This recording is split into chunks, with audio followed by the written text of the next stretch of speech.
Welcome. In this video I will show you how to change image order on SONY ZV-E10 II.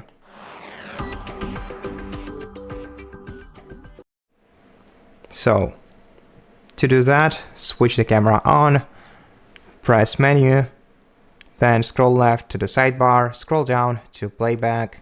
Here select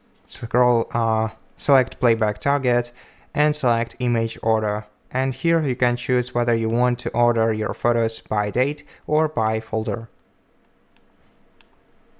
And that's it. So thank you for watching this video. If it helped you, please consider subscribing to our channel, leave us a like and a comment below, and I'll see you in the next one.